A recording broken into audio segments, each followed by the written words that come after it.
I want to preach to you for a few minutes this morning on the thought of living closer to God.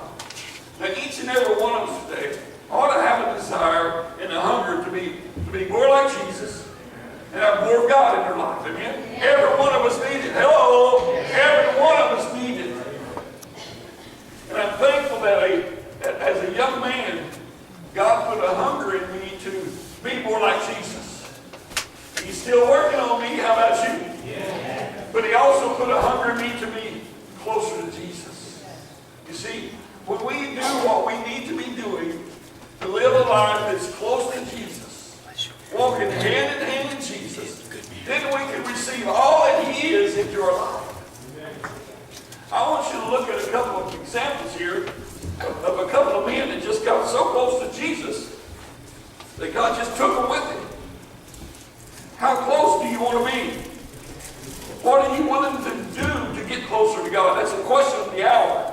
Just how close. You know, I'm glad that I'm not one of those who said, well, Lord, if you'll just get me this far, that'll be good for me. Never stop. Never stop. We need to pray. We need to have a hunger for more of God's Word. We need to have a hunger to get closer to God every day. So ask the question, how close do you want to be? And are you willing to do what it's going to take to get you closer? Think on that as we go through this message this morning. But as we look at some examples this morning, Adam, before the fall, was close to God. Genesis 3:8 says God walked with Adam in the garden in the cool of the day. Don't you think that was a pretty neat fellowship? To be walking with Jesus in the garden in the cool of the day, to commune with him, to fellowship with him. He got so close to him, God called him his friend. Wouldn't that be something? God called him his friend. Then we look at, in Genesis 3:8, God walked with Adam in the garden in the cool of the day. And Adam was called the Son of God. Then remember Enoch, in Genesis 5:24. The Bible says, and Enoch walked with God, and he was not, for God took him. He got so close to God, God just took him up. Hey, how would that be? He got to be such a good friend of God. He got so close to God that God just took him up. God did not want him to experience death. He did not experience death. He was just taken up because he was so close to God. He had such a hunger and a desire in his person, his spirit, to be more like God, to get closer to God. He got so close, God just took him. Well, that'd be the way to go, wouldn't it? Amen? Amen. Then we see Elijah. Elijah, let's turn over to 2 Kings chapter 2 just for a minute.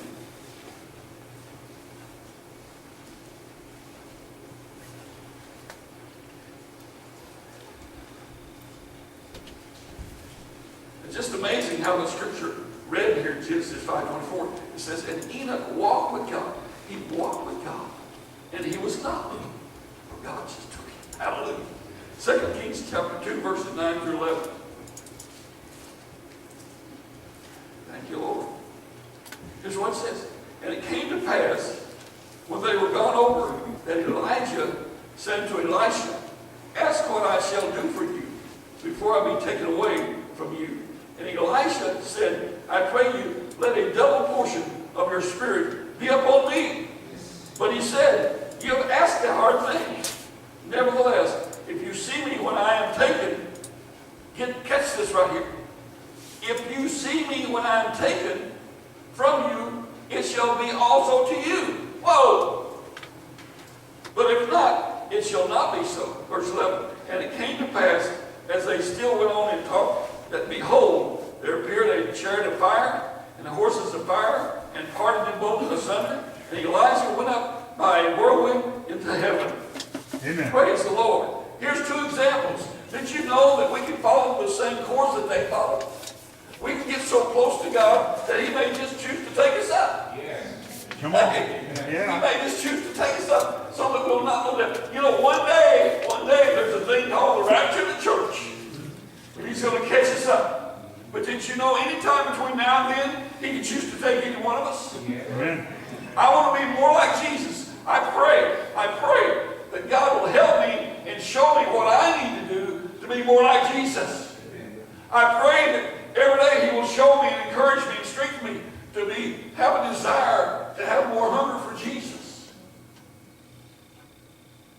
To be like Him. To be closer to Him. I can stand up here for the rest of the day and tell you the experiences that I've had that God has allowed me to experience because of my closeness to Him. Twice in my life, I felt the physical hand of God touch my body, and both times it saved my life. Come on. One from a terrible accident on the highway, and the other from a terrible plane crash. Both times, I felt God's hand touch me. Come on, somebody. And when He saved me from head on with that 18-wheeler, I had to stop the car on the side of the road and get out on the side of the road and do a little dance because He allowed me to live. Hallelujah. Hallelujah. On board a large airliner with up to 200 firefighters on board, headed to Marquette, Michigan. The lightning hit the plane and down we had to come. And when that plane landed, I got out and says, "Woo, thank you, Jesus." And all across the Caplinger, they heard me shouting. Why? Because I felt God touch me and says everything's going to be all right. Amen. Why? Because when we get close to God, we can experience the fullness of who He is and what He wants us to be. Yeah. Brother Sean, what happens when you get close to God? You shout! You shout! Hallelujah! Yeah. Pam, what happens when you get close to God? I have peace. Yeah. Brother Steve, what happens? Hallelujah. Hallelujah. Pam, what happens? I'm sorry. Camera. See, when we get close to God, we can experience all that God is. Amen. And all that He wants to be in our life. He wants to do so much for us if we're willing to give up what we need to give up to get that close to Him. Amen. The Bible says sin separates us from God. So there's the starting point. We all have things we can do differently. Come on, somebody. We all have things we can do better. But what are we willing to give up? What are we willing to stop doing? Or what are we willing to start doing to get closer to God? The Creator I'm talking about. Amen. God. I want to be closer to Him. How about you? I want God to freely, openly tell me anytime, excuse me, what I need to do to get closer to Him.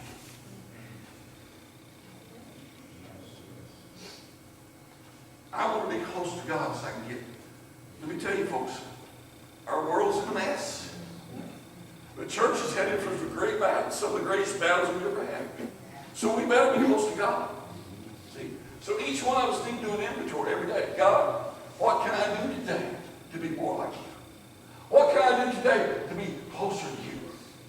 You see, I've had experiences where I felt the presence of angels all around me. Come on, somebody. I felt the angels of heaven all around me, knowing that they were there to protect me, knowing that they were there to minister to me, whatever their purpose was. I could feel their presence. Because when you get close to God, you're going to feel those things. When you get close to God, the Bible says, He will draw close to you. You draw nigh to me, He says, I will draw nigh to you. And brother and sister, when He draws nigh to you, get ready. Because big things happen when He draws nigh to you. See, it means a daily sacrifice. It means a daily willingness to have it all just sold out for God. Just sold out for God. Just totally dedicated to God. Submit our total will to God so that He can be God that He intended to be. See, but each one of us have things we need to do differently so God can be greater in our lives. And it will draw us closer to Him. Don't wait for calamity to drive you toward God. Amen. Don't wait for disaster before you turn toward God. Sometimes the earth has to quake under our feet before we wake up and say, whoa, I need more of God. You know what I'm saying? See? But God is saying this to us. If you will, follow my commandments, if you will follow my word, if you will follow my example, we can all get closer to Jesus. I don't care who's been on this earth. Some people have been on this earth, godly men and women, for decades. It doesn't matter who they are. There's not one person that's ever lived on this earth that couldn't get closer to God. I think back to Caplinger. I got to see her preach one of her last revivals, passed into California before she passed away. A godly woman. And I'll never forget her. At the end of the service, she'd have an altar call for salvation, and then she'd have an altar call for healing. And when the Holy Spirit would just begin to move on her, she'd get into a deep voice. She said, I feel God in this place. God is here. He's doing great things. And we saw miracle after miracle after miracle. There's a woman that walked close to God. See, she lived a life like Elijah and Enoch. God could have just took her up. He says, come on up. Come on up. You're so much like me. Come on up. But do you have this morning, do you have a desire? A desire that's driving you, that's motivating you to get closer to God. When you look around, and unless this world's in, it ought to convince us that we better get closer to God. You know, when Dr. Cho, who has the biggest church in the world, you've heard of Dr. Cho. Last I heard, his church was well over 1 million people. He's got churches in many, many locations. But the first time he come to America, he was preaching a revival at a church on the East Coast. And he gave a prophetic word. He says, I see a cloud of darkness covering America. It got so dark. Believe my friends, I believe we're there. I believe we're seeing that happen. But he said, then the light began to shine on the East Coast. He says, I saw it spread to the west and drive off the darkness on America. Woo, glory. Don't you think that's going to be a great event? The darkness is here in America. If you're paying attention at all, if you're listening to what's going on, the darkness is here. And so God is going, through his people, through you and I, is going to roll back the darkness off of Tuolumne County. Yeah. Through you and I, we're who we're supposed to be. Yeah. See, the voice that God has given you is a powerful voice. But when we get close to God, that voice comes out with anointing. That voice comes out with authority. That voice comes out where you meet somebody on the street you never laid eyes on before and call them by name. Hello, somebody. Read their mail. Yes. Tell them what's going on in their household. It'll shock their pants off. Because here's the deal. When God gets involved, he will use you when we're walking close to God. That's right. That's right. Amen.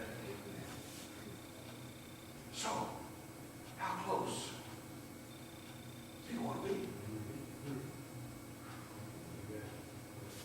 How close do I want to be?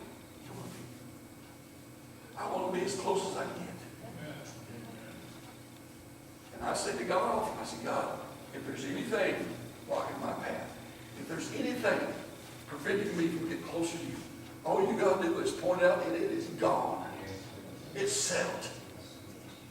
It's like I said Wednesday night, God, the Bible says God's word is forever settled in heaven. Amen. He's already worked everything out. See, they don't have to, God never has to say, well, hold it. We're going to have a little sidebar over here. See, he knows everything. Everything's been thought out. Everything's been decided. See, it's up to us to see our need, my need, your need. To do whatever we need to do to get closer to Jesus. There's not enough money in the world to buy away the Holy Spirit from my life. Not enough money. You can't go to price on it. The one that we took communion this morning to remember, he's my Jesus. He's my Lord. He rules over my life. He calls the shots. He's the boss. I don't argue with him. I might ask him for understanding sometimes because there's things I don't understand. But I never argue with him because I've submitted my life to him. I've surrendered my life to him. I have no challenge to what he said in that book. And I'm not one to pick and choose. It's all God's word. See, if we decide that there's a part of it we don't like, we're in great danger. Great danger. deception. But you see, so today, what are you willing to give up? What are you willing to change to get closer to Jesus? Think about your best friend. And hopefully, your first best friend is Jesus. And hopefully, your second best friend is your spouse. Better be. Okay? But just think about your very best friend. How often do you have a conversation with your best friend? How often do you show them respect? How often do you show them your love? How often do you commune with him? How often do you spend time in the Word with him? How often? See, and that's what Jesus is saying. You're called by my people, but I miss you. I miss you. The only time I hear from you is Sunday morning. Don't throw any raw eggs now. Come on. See, what he's saying is, I want you to be with me every day. Amen. And he gave us an example of what he did with Adam. Can you imagine being the first man on earth, and here comes Jesus to walk with him in the garden, a beautiful place, the garden, in the cool of the day. Wonder what they talk about. I can imagine. He's probably saying, "You made me." Yeah. You made me. I can just hear him say, "Well, what's my purpose here?" Even though he says, "Be plentiful and replenish the earth." He needs some understanding about what that means. See? But can you imagine what must have transpired between Adam and Jesus? I believe there was times when Jesus would just reach over and take his hand. Say, "It's going to be all right. Got you covered." I believe there's times when he looked on Adam and he was pleased because he said to us, he said, "It's all good." But can you imagine having that kind of experience? We can have that spirit, that kind of experience in the spiritual realm every single day. We can feel that close. Let me tell you, that is a powerful thing when you feel the closest to Jesus.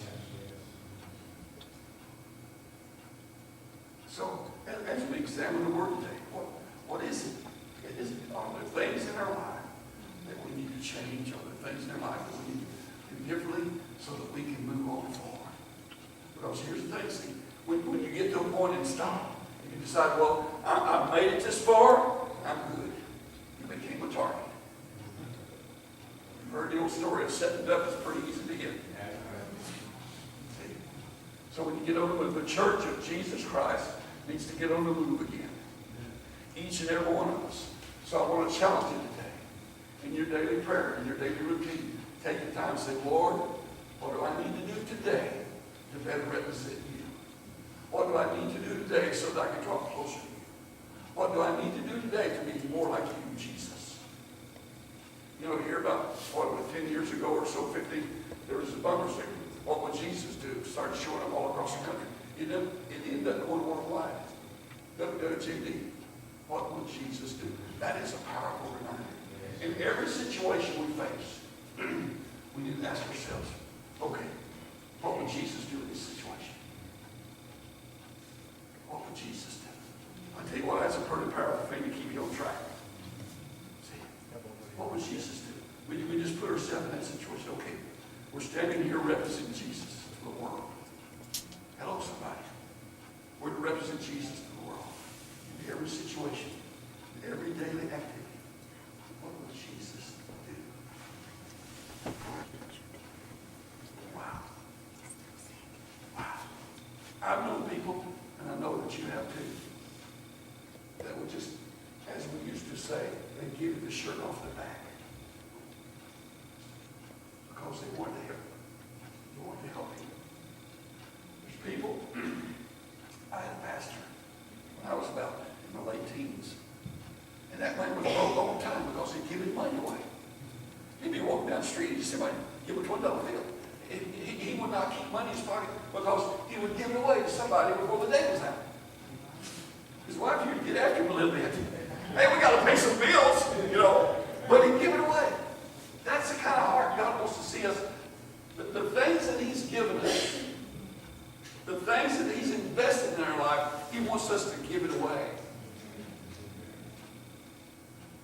bless somebody else.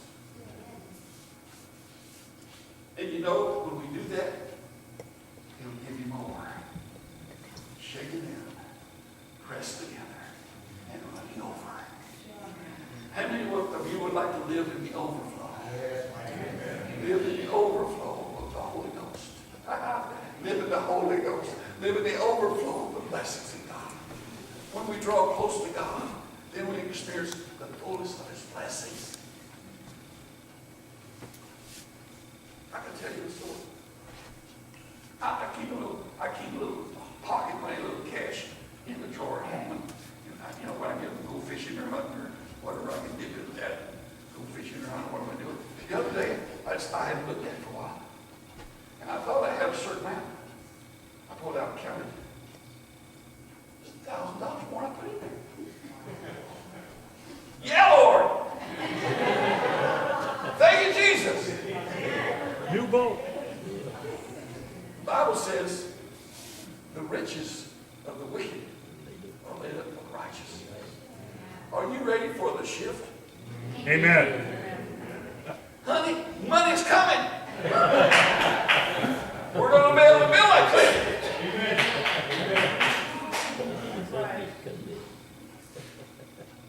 The wealth of this world is laid up by the wicked. And it's going to shift to the righteous. Do I know how God's going to do it? No. But I know it's going to. I believe in God for a bigger church building. How about you? Amen. We've outgrown our education building. We need a bigger place. He owns the cattle over 1,000 hills. He can do it 10,000 ways. So God's going to give us a bigger building somewhere, somehow. What am I talking about? I'm talking about when we draw nigh to God, He draws nigh to us.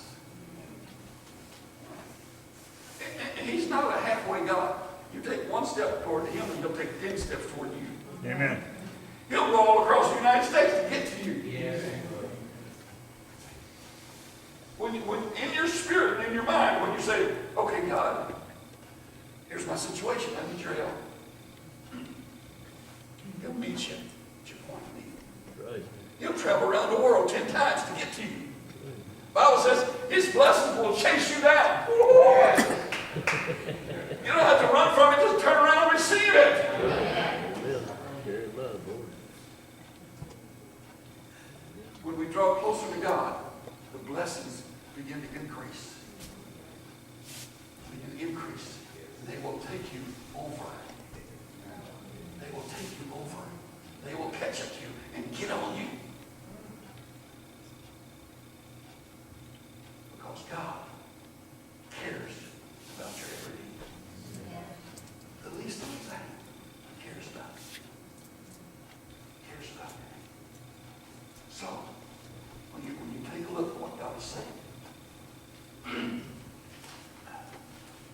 Abraham in James 2:23 was called the friend of God. We need to take on a new mission this year. We need to be in pursuit of holiness. We need to be in pursuit of righteousness. What does that big word righteousness mean? We're pursuing rightness according to God's word. Within us, the Bible says, our righteousness says is what? Filthy rags. Dirty, rotten, filthy rags. But in His righteousness, we can be like Him. In His righteousness, we can be like Him. We can get closer to Him. But we need to pursue. We need to have a hunger that's uncontrollable. We need to pursue holiness and righteousness in 2017. Come on, somebody. The Bible says, without holiness, no man will ever see God. No man will ever see God. So we need to make that a part of our daily prayer. God, teach me more about your ways. Teach me more about being holy before you. I want to live in your holiness. I want to live in your righteousness. I want to be more like you. Make me an instrument of the cross so that I'm more effective when I go out and speak to people. Your words will have more power. When you get closer and closer to Jesus, you'll find that your words have more and more power. Have you witnessed that? Yeah. See, when you're close to Jesus, your words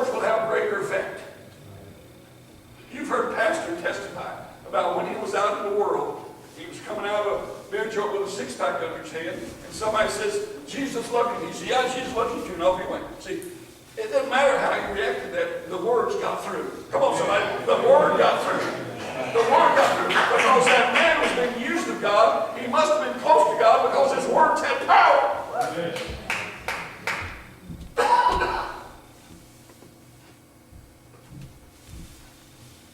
Set some new goals this year. God, if we're still here on this earth, by the end of the year, I want to have progressed this much more with you. I want to have gotten closer to you. I want to live more in your righteousness. I want to pursue holiness. Show me, God, what I need to do. You know, when he sees a heart like that, he jumps right in and he will speak to you and he will meet your needs. You know, when you're closer to God, it's easier to hear his voice. Amen. See, the closer you get, the more you can hear his voice. Did you know he's speaking all the time? You just got to get on the right channel. But when you're close to God, you can hear his voice. When you're close to God, you can feel his presence that money can't buy. You can't even describe it unless you buy it. When you're close to God, he's going ahead of you, making a way when there seems to be no way. Did you know that the enemy knows your path you're on? He knows the path you're on. And he tries to get in that path and put every obstacle he can in that path. And thanks be to Jesus, he removes the most out of them. Sometimes he'll choose to leave one to test us a little bit. He may have something he wants to teach us. But when we get closer to God, he removes more. I've learned that in my life.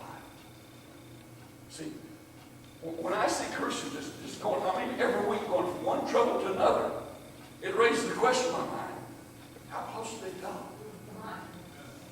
I'm going to get real serious right here.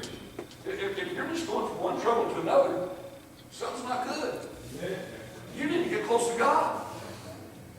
I see people just going from sickness to sickness to sickness. I say, what's up? I give praise to God. I have never had to spend the night in the hospital. I don't intend to. When I get the cold or something, I just say, Lord, I'm healed. And I go on about my business the best I can. He's already done the work. See? He's already done the work. So, today, make a decision. This is going to be the year I'm going to get closer to Jesus. This is the year I'm going to be more like him. This is the year that I'm going to aggressively pursue holiness and righteousness in my life. And when you do that, you watch what God will do. You watch what God will do. You know, when we're close to God, we don't even have to imagine our need. He's already worked it out. He's on his way. Amen. Is that powerful, Lord? We don't even have to let it come to words. We don't have to say, Lord, I have this need. He already knows about it. And when you heard your prayer, boom, here it comes. It starts to chase you down. Why? Because he wants us to be close to him. He calls us his children. We are his sheep. His sheep knows his voice. You know, I think back to probably the first time. I can't say that it was the audible voice of God, but it was so close it shook me down my toes. It was so powerful it changed my life. But I heard the voice of God. It was so strong. I got cold chills almost 6'5" in this body. I think about it. And here's what it was. When I got out of college, while I was in college, I was headed to the NBA. I'd already been scouted. I was like 6 weeks away from the draft. I had a better score average than 2 guys that didn't make it there. And all of a sudden, God spoke to me and says, that's not where I want you. I said, whoa, God, what? In order for him to get my attention, we were playing for in the NIT tournament.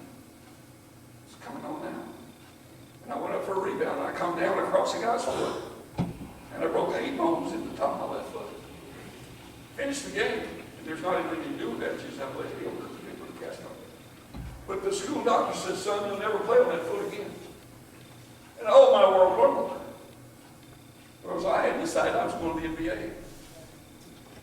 Well, I'd already worked for a couple of summers fighting fire, so I called him out. I says, I'm coming back. You have a job for me. He said, come on back. You got a full-time job. So I came to Vernon, California, and 3 months later, I was playing AAA ball in Reading. I've never had a problem with that foot. It was just God saying, that's not where I want you over here. And that was the strongest impression that I ever felt from God. Next to salvation, next to being baptized in the Holy Ghost at age 14, I was about 20 at the time. But I'll never forget that. Because I knew that I knew that was the voice of God. And I had no argument. And God blessed me and favored me because I didn't put up a fight about it.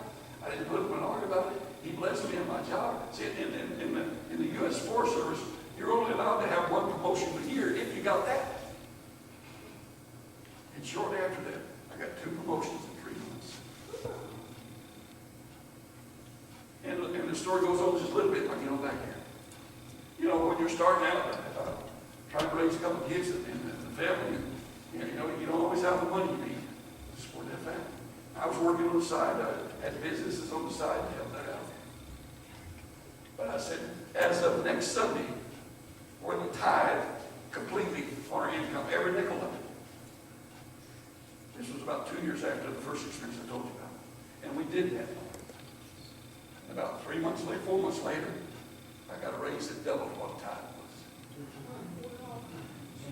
Woo! Hey, let's shout time in heaven! What am I saying? When you're walking with Jesus, all things are possible. When you're close to Jesus, you have no worries. No worries. No worries. Hallelujah. Hallelujah. Pursue holiness. Ephesians 4:24. Pursue holiness. Pursue righteousness. Psalm 23:3. God leads me in paths of righteousness. The 23rd Psalm, y'all familiar with. 1 Samuel 26:23. The Lord render to every man his righteousness and his faithfulness. The Lord, 1 Samuel 26:23. The Lord renders, he gives to every man his righteousness and his faithfulness. Why? Because ours is filthy. He gives us his righteousness. It's a gift today. He's never going to run out. He's got more to give you today. More wholeness today. It's a gift. It's a gift. So the fundamental thing in this whole thing is having a hunger to be closer to Jesus and to be more like him. We wrap it up in a nutshell. Do you really want to be more like Jesus? Do you want to be closer to God? I thank God that no matter where I go, I can feel his presence. I can feel his presence.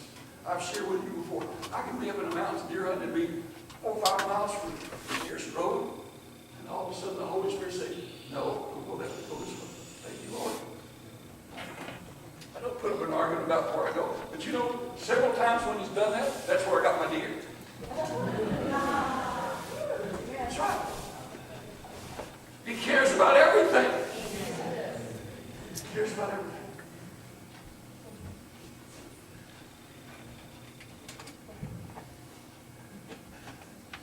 Isaiah 6:64. Our righteousness is as filthy rags unto God. Matthew 5:6. Those that hunger and thirst after righteousness, what?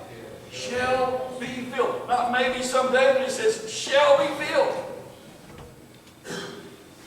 How do we pursue holiness and righteousness? Pursue purity. Less sin.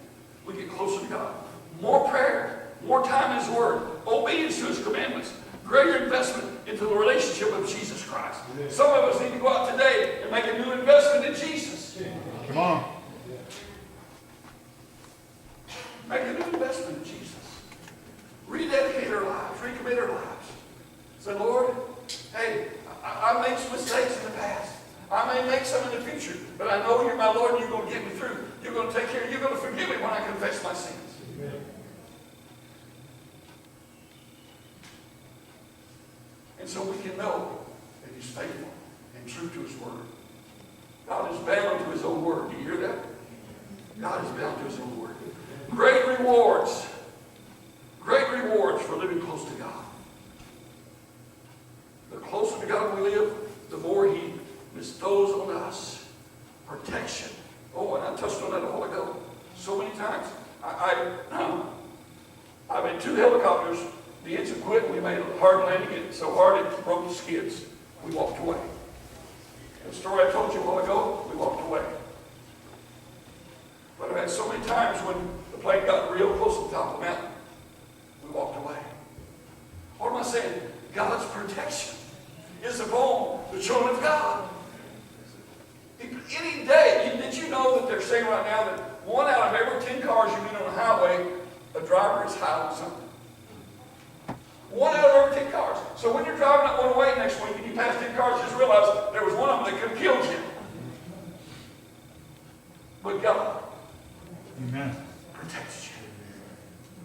But God protects you. Did you know that any day somebody could drive down Main Street and start shooting an automatic weapon and take you out? But God protects you. I'm glad about that. How about you? We can have his protection, his peace, his revelation, his wisdom, his joy, operation of the Spirit, the gifts in our life, his blessings, many things. The list goes on. The rewards of living as close to God as we can get. You know, I had somebody just a couple of weeks ago, I don't know, come to me for some financial advice. You know, we've all been there when the money wasn't enough to pay the bills.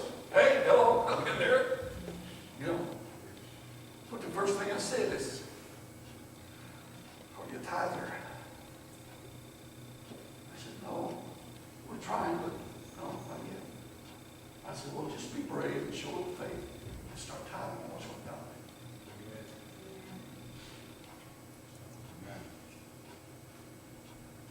do. Because see, if we don't tithe, then our finances are not blessed.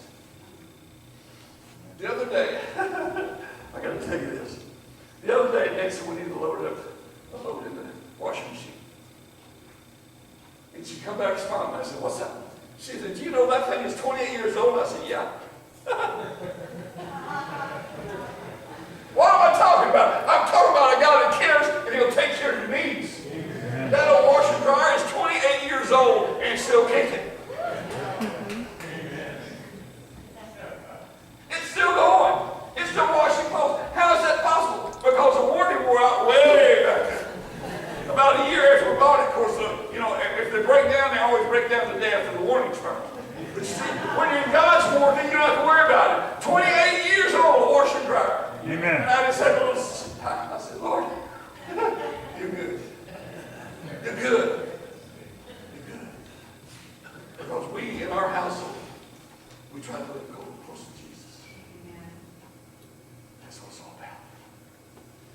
Being more like Jesus. Hallelujah. So,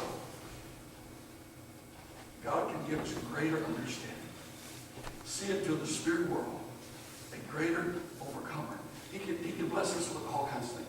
Did you know that there are revelations being revealed today that have never been released to the church before? That God has reserved for these last days. I can remember when I was just a boy, and things would happen. I would hear the preacher talk about, God gave you a revelation about this. He said, God gave you a revelation about that. They were all good and they were all true. But God has a whole package of revelations He's just beginning to open up our eyes to for the church for this last day. I mean, look what's happened in the last few months. My day. See? So when we're living close to Jesus, He will give us more of His revelation. Because He likes you. There He is. See? He'll give you more of His revelation. He'll give you more of His knowledge. He'll give you more of His peace. The Bible says that passes our understanding. You can't describe describe it. You can't explain the peace of God. You can't do it. We just said, it's all good. I'm not stressed. I'm not worried about anything. I don't fear things. Because I know He's in charge. He's on duty. He's never slack. He's always on duty. He's looking out for you and I. Amen? He's looking out for you and I. Praise the Lord. Go ahead and stand with me.